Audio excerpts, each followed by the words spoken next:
Bueno, vamos a viajar a Buenos Aires porque en pocos días rememoramos el aniversario número 32 del atentado a la AMIA. Aquello tan conmovedor, aquello que nos indignó, aquello por lo que hemos sufrido, cumple 32 años y entre otras cosas no hay aún datos de justicia. Por eso es que vamos a hablar con alguien que sabe mucho del caso, que sabe mucho de la causa y que es el doctor Horacio Luzzi, con él ya habíamos hablado. Él es autor del libro Yossi el espía arrepentido, más otros dos libros de Damia, Bailando sobre los escombros era, Brindando sobre los escombros. Brindando sobre los escombros era uno, y el otro, Horacio, La explosión. La explosión. Ok. Horacio, después de 32 años, ¿hay alguna esperanza de algo? La verdad que es muy difícil ser optimista, obviamente, por el paso del tiempo en primer lugar, pero fundamentalmente por esto que voy a decir, no como una opinión periodística, sino por haber tenido participación en diversos tramos de los procesos, inclusive en acusaciones a la justicia por no haber investigado los dos atentados, y es que eh, la situación de impunidad y de falta de verdad fue por una acción concertada de actores estatales. Es decir, no estamos hablando que no sabemos lo que pasó a nivel local simplemente por mala praxis, porque había malos investigadores, porque había jueces sin experiencias. Está acreditado, está probado tanto en actuaciones nacionales como internacionales, que hubo gente de los servicios de inteligencia, de la justicia federal, de incluso de factores comunitarios que se prestaron a todo esto, para no acusar, para no investigar, para no profundizar en quienes actuaron a nivel local. Entonces, no, la verdad que la expectativa es muy, muy baja y lo que se anuncia ahora y lo que seguramente se va a decir en los actos es para la tribuna. Como todos Para que los quede, años, como como todos todos los los años, años. que Al- digamos, al- en el último año, o sea, de un aniversario a otro te van tirando, vos conocés muy bien cómo es sí, sí, esta sí. vieja práctica. Lo que se ha hecho en el último tramo para tener algo para exhibir es una cierta arquitectura legal para poner sobre la mesa un proceso judicial que va a tener acusados que están todos muy lejos, por supuesto, de Argentina, es un grupo iraní, es algún libanés, en base a no a lo que haya hecho, digamos, a nivel local la justicia, sino a nivel de informe de inteligencia, para que esto termine con una condena que va a ser más política que otra cosa y que no va a tener ningún efecto concreto respecto de acusados, sino que va a quedar como una declaración de culpabilidad de Irán y se le va a poner el broche final a la causa. Mientras, en los otros procesos que estaban abiertos, se cerraron todos los caminos para investigar a los encubridores locales, porque la Corte Suprema determinó que no hay nada más que investigar por ese camino, junto con otros cómplices, ¿no? Pero te cierro con esto. Sí. Lo que estoy comentando significa incumplir con un fallo de la Corte Interamericana de Justicia, que hace 2 años le había ordenado al Estado argentino que tiene que investigar el encubrimiento que está probado que hubo, porque se destruyeron pruebas, todo eso se fue demostrando. Y si vos tenés todo ese panorama, significa que había gente que supo lo que pasó y gente que se puso de acuerdo para que el pueblo no sepa lo que pasó. Bueno, nada de eso se hizo, todo eso se dio por terminado. Y bueno, va a haber grandes discursos, incluso a nivel del presidente que tenemos, que tiene en su despacho en la Casa Rosada, o mejor dicho, puso en la Casa Rosada en el primer lugar la estatua de Carlos Menem. Y vos, Marcos, conocés quién fue Carlos Menem con relación a los atentados, ¿no? Bueno, fue el Él estaba presidente en ese implicado. momento. No Fue el solo presidente eso, en ese momento. no solo eso, tuvo que ver directamente con la decisión de no investigar un grupo de sirios que eran del entorno de Menem, claro. incluso algunos de ellos con lazo hasta con Hezbollah. Es decir, había realmente un compromiso muy grande del entorno de Menem con la actuación local de las fuerzas que hicieron posibles el atentado. Nada de esto se quiso investigar. Ahora, vamos a intentar, yo te digo, desde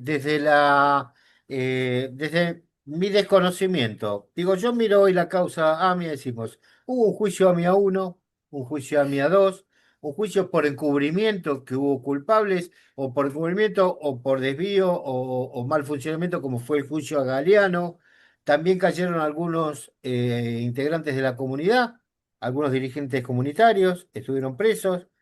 Eh, Ahora, de todo esto, yo digo, pasaron 32 años y esto se pasó, alguno sabe que fue y le dijo a otro, no hubo ninguna posibilidad que alguno se haya como Yossi, vos tuviste el caso de Yossi, que él prácticamente confesó que la policía estaba metida en el tema. O sea, que la policía tenía vínculos con lo que estaba pasando. Más allá de que el detalle, si él dio el mapa, a eso voy. Digo, quiere decir que la policía tenía vasos comunicantes con esto. Digo, y los policías que estaban de custodia ese día no estaban, como pasó igual que en la embajada. Hay cosas que sobresalen mucho y no hay uno que pueda decir, bueno, no, sí, la verdad que pasó esto. Nadie sale, nadie se anima a No, no, decir. hay un pacto de silencio. Por un lado hay una cosa corporativa. Nadie saca los pies del plato. Lo único que lo hizo fue Yossi, justamente. Que a su vez uno de los jefes de Yossi, el comisario Carlos Castañeda, está doblemente condenado por destrucción de pruebas. O sea, uno de los tipos, porque hubo una larga cadena de mando, que se nutría de la información que le daba Yossi. Yossi, recordamos, fue un agente de inteligencia de los servicios de la Policía Federal que lo infiltraron en la comunidad judía, estuvo una década infiltrado, que suministró toda la información, principalmente de AMIA, de la conformación interna, de cuál eran, digamos, la forma de seguridad, los horarios, las entradas, las salidas, los nombres, detectó que había una puerta que conectaba con Uriburu, él se metió por esa puerta, le dio todas las indicaciones unos pocos meses antes del atentado a los servicios secretos de la Policía Federal, que eran sus jefes.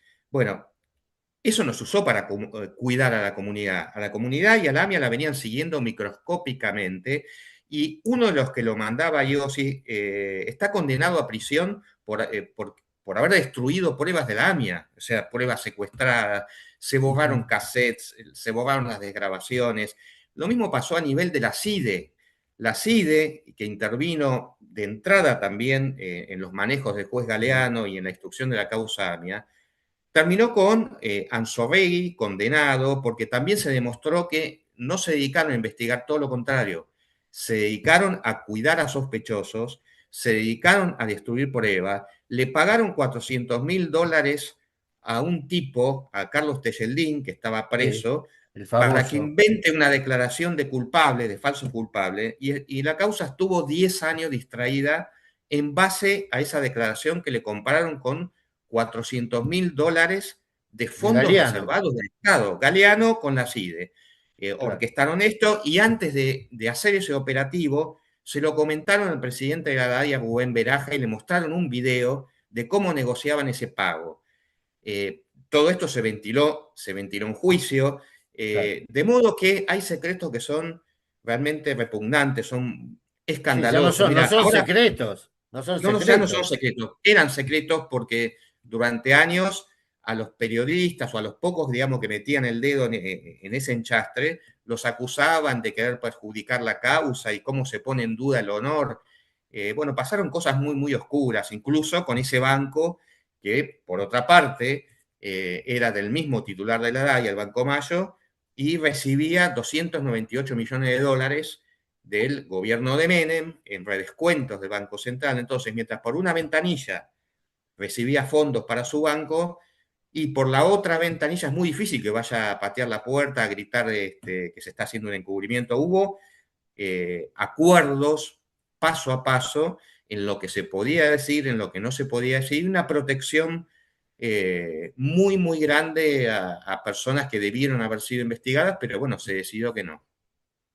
Bueno, Menem se llevó el secreto a la tumba y seguramente muchos más habrán pasado que también ya se fueron. La pregunta es, ¿Veraja fue preso después de eso?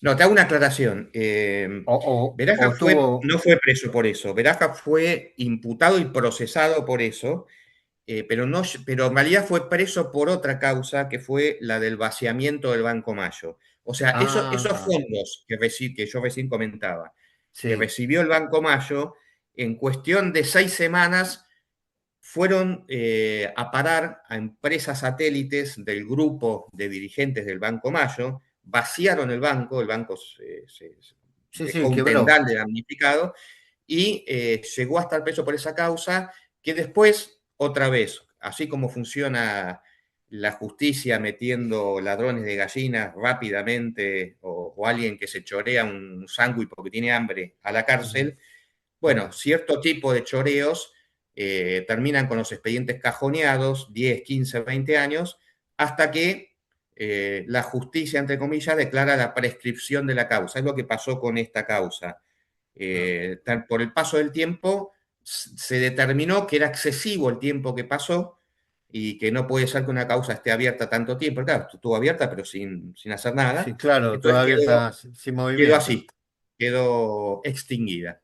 Y no se puede hablar y Eh, no se puede molestar. Eso ya Ahora queda así. O mirá, sea que... ya que de- estamos ahora en días, te tiro una para cambiar el clima tan bajón. El tema es complejo, pero digo, estamos en época de mundial, ¿no? Un de clima euforia, futbolero. de euforia. Y claro, en ese julio del 94 se estaba disputando la final, concretamente el día, El mejor día dicho, anterior al atentado.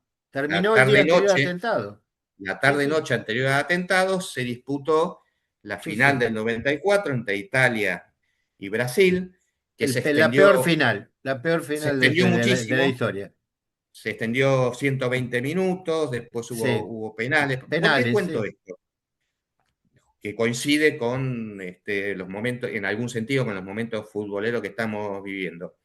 Porque hay un dato que no es de color, o en todo caso es de color negro, y que tiene que ver con que el atentado fue unas horas después de la final del 94, final que si no le hubiesen hecho una maniobra a Diego Maradona en 1994 con el Claro, famoso doping que le cortaron las piernas, donde hay mucho para decir sobre la actuación de Estados Unidos, del FBI, como ahora Trump incidiendo sí.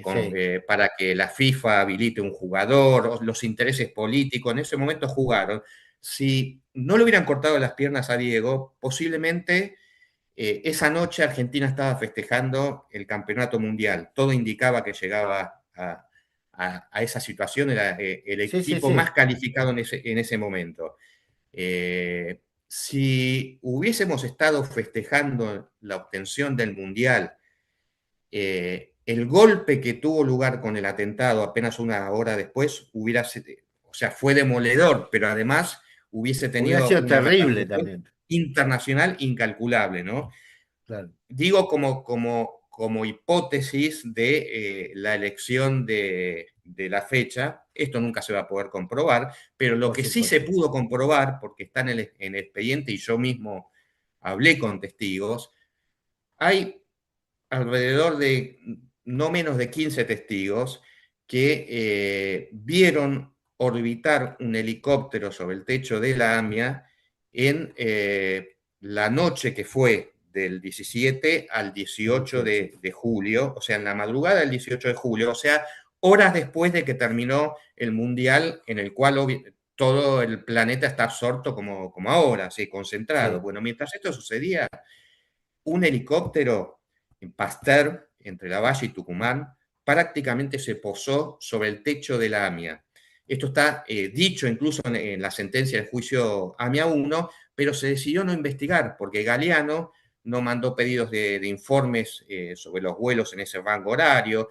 No se sabe quién lo manejaba, no hay mucha gente que pueda andar manejando, te imaginas, un helicóptero, Un que helicóptero además en plena ciudad, en la plena ciudad, que todo o indica que sea, era de la federal, pero la otra opción es el claro, ejército. Pero bueno, esto que estoy contando, o sea, no puede ser casualidad. Digo, justo en el edificio que va a ser demolido por un atentado terrorista, horas después. Lo estuvo iluminando con un reflector, o sea, yo eso lo he publicado, están los nombres de los testigos, incluso hay testigos que no declararon y que lo vieron. Esto es como para que tengas pero un ejemplo, lo que no les encajaba con la versión que tenían preconstituida, se lo dejaba fuera, deliberadamente.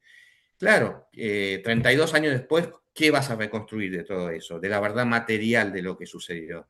claro, Y salvo que haya, digamos, otro Yossi, por poner digamos, un sí, ejemplo, un nombre, que realmente hubiera estado en las entrañas de lo que sucedió, un claro. arrepentido, cosa muy poco probable, la verdad, acceder a la verdad material de lo que sucedió es muy, pero muy improbable. Es improbable.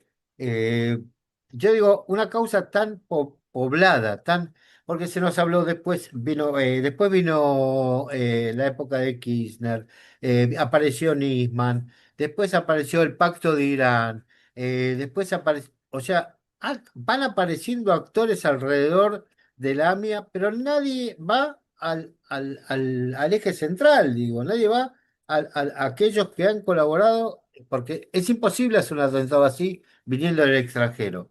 Esto está claro. Por otro lado, hay que ver cuál es la motivación para los elementos internos, más allá de ese tufillo nazi que hay dentro de que había en ese momento, por lo menos dentro de la Policía Federal o de las Fuerzas Armadas. Esa cuestión antisemita que siempre se habló.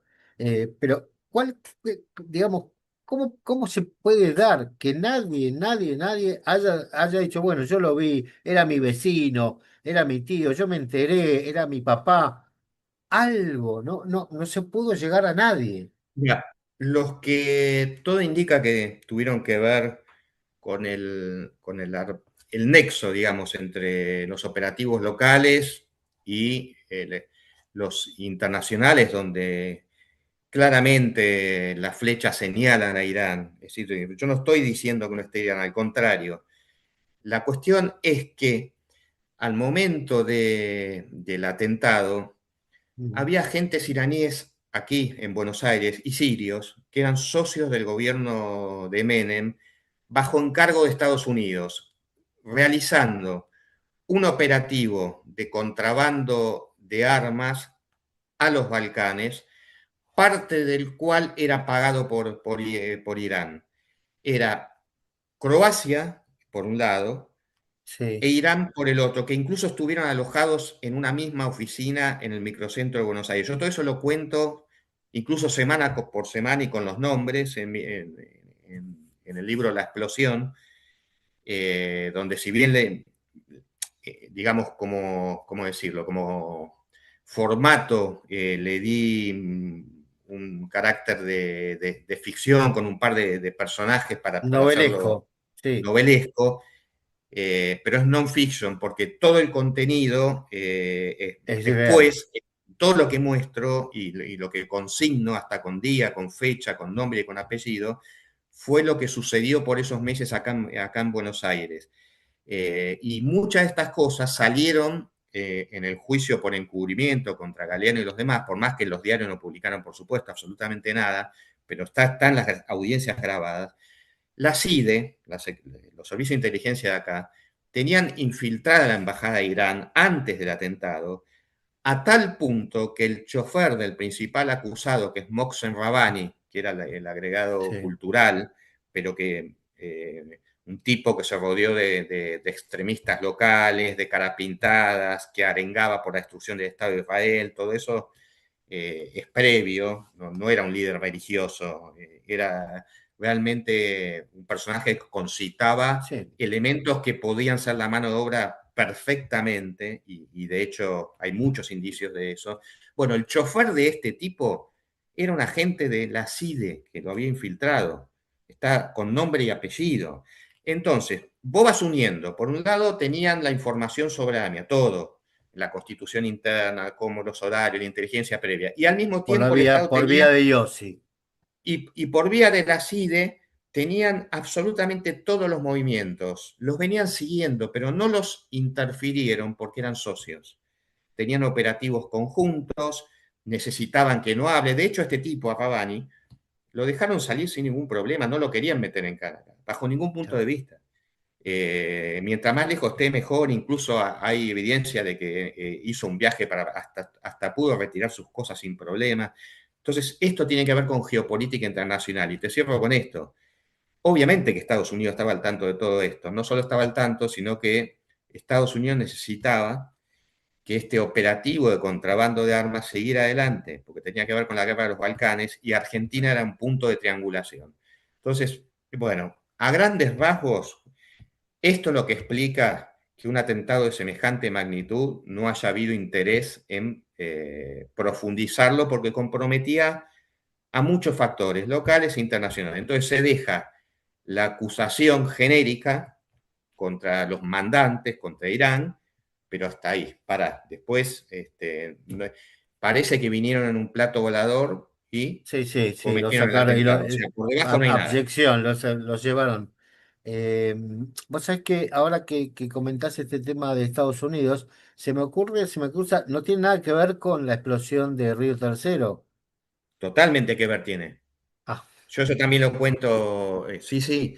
Yo lo empecé a desarrollar en Brindando sobre los escombros, que fue un libro anterior, bastante anterior, pero lo desarrollo con mucho más detalle en la explosión.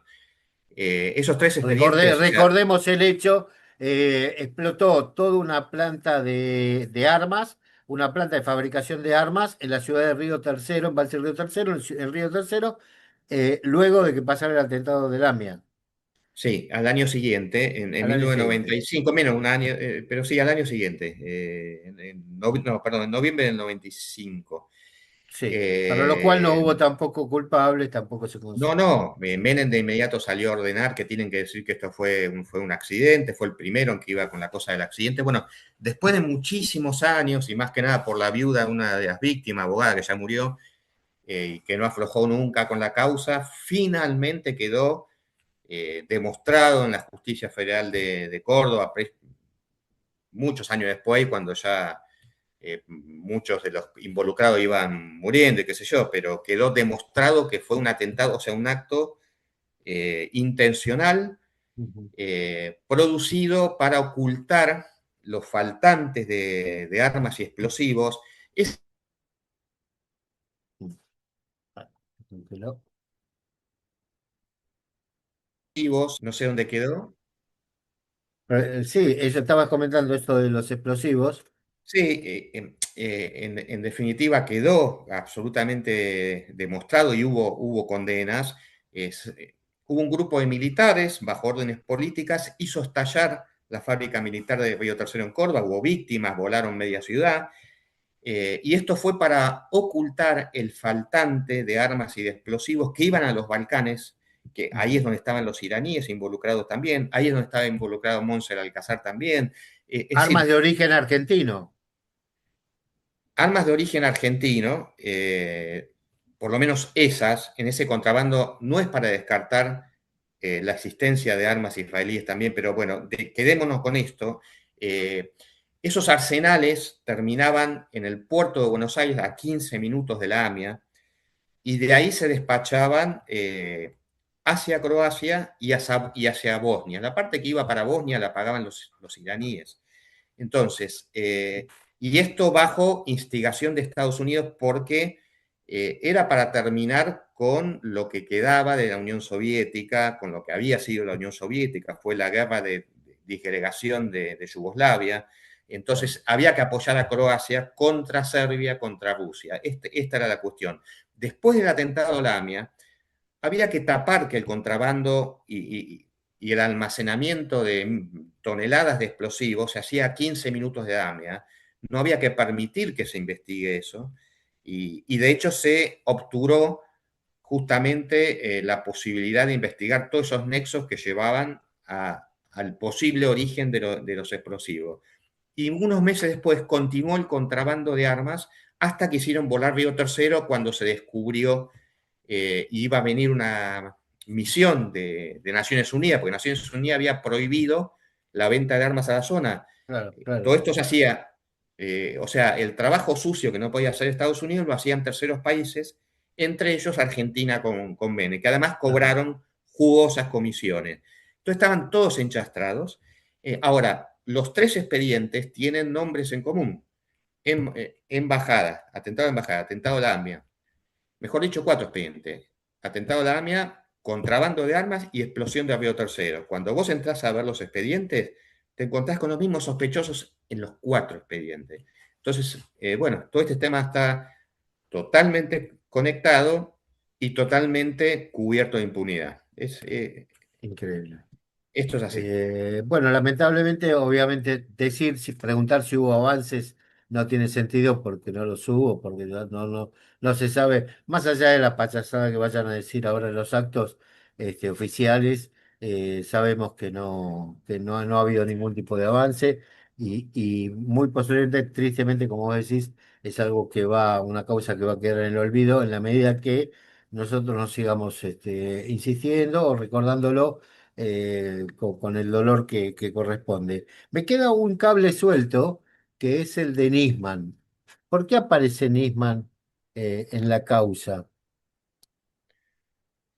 Eh, bueno, después del juicio, de la caída estrepitosa del juicio, de la estafa del juicio AMIA 1, donde después de 4 años de juicio oral, el más extenso que hubo en la historia de Argentina, se cayó todo el invento de Galeano, la CIDE, Ujú. cuando tenían que ir a declarar los testigos, era una cosa increíble, se veían todas las falsedades y se anuló todo a tal punto que se destituyó al juez de la causa, a Galeano, lo Claro, mandaron a procesar, digamos, sí, sí, a se investigar, procesar. pero terminó procesado, terminó condenado. Lo mismo los dos fiscales, Müller y Barbacha, y el tercer fiscal que había actuado en una parte con ellos, Nisman, medio, a pesar de que estaba en duda su actuación, se lo rescató y ya entrábamos al año, ya estaba el gobierno de Néstor Kirchner, año 2003. 2004,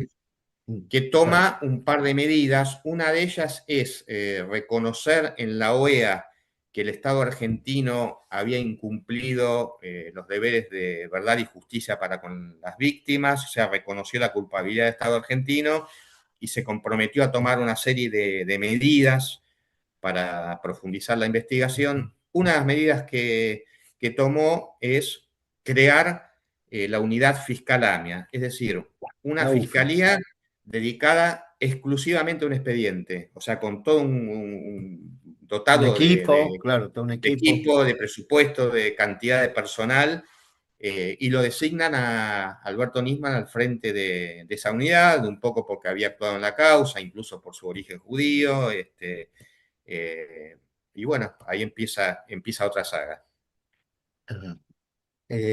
Bueno, y lo de Nisman, sabemos que también hasta el día de hoy no tiene solución y no se están desde los que dicen que tiene que ser la víctima 86 del atentado hasta los que dicen que estaba involucrado con las embajadas de Estados Unidos, con la CIDE, con el Mossad y con distintos organismos de seguridad y de espionaje y que, bueno, que, que por ese lado viene la muerte de él, ¿no? Eh, lo cual tampoco finalmente, en definitiva, a lo que tiene que ver con la causa AMIA no ayudó en nada, No, no aclareció nada. yo me consta porque yo fui a su fiscalía a llevarlo al espía, a A Yossi, Yossi, claro. y él no estaba, pero tampoco estuvo el día siguiente ni la semana siguiente y nunca le interesó profundizar. De hecho, no le llegó a conocer la cara. no le interesó profundizar la pista local que tenía para contar este espía de la Federal. Ok. Horacio, yo te convoqué por este tema. La verdad que siempre es un gusto y un placer hablar con vos. El doctor Horacio Luque también ha sido director del periódico Nueva Sion durante un periodo en el cual yo tuve la oportunidad de estar ahí colaborando con él también. Así que tenemos un conocimiento de hace muchos años y sé de tu obsesión y sé de tu trabajo y tu investigación, porque sos, aparte de ser abogado, sos un investigador excelente. Y la verdad que te quiero agradecer estar hoy en Radio Naría, porque nosotros queremos intentar por lo menos agregar nuestro granito de arena, ya no para que se resuelva esto, porque no tenemos ese poder, pero sí por lo menos que para aquel que nos escuche, para aquel que nos pueda ver, recuerde y transmita que esto fue lo que pasó, que también es una versión de lo que pasó y que por lo menos el AMIA no pierda, por lo menos no queda en la saga de lo que es recordar el Holocausto, recordar cualquier guerra de Israel o el 10 de octubre, perdón, el 7 de octubre. Eh, Te agradezco mucho la presencia, te mando un abrazo muy grande y bueno, las palabras de cierre son tuyas. No, al contrario, Marcos, es un gusto. Aparte, es verdad, recordamos viejos tiempos donde hemos Ujú. compartido algunas mesas de redacción y inquietudes parecidas, así que no es casual que estemos acá conectados a la distancia. Yo te agradezco el interés, el llamado, la participación y siempre es un gusto charlar contigo. Así que un abrazo muy, muy grande. Igualmente. El doctor Horacio Lusky, autor de 3 libros sobre la causa AMIA, que uno de los cuales fue llevado al cine, una miniserie por Netflix. Así que no sé si fue Netflix, dije bien, dije bien. No, en Prime Video. En Prime, por Prime, Amazon Prime, estuvo acá en Radio Nadaría. Un placer, un gusto.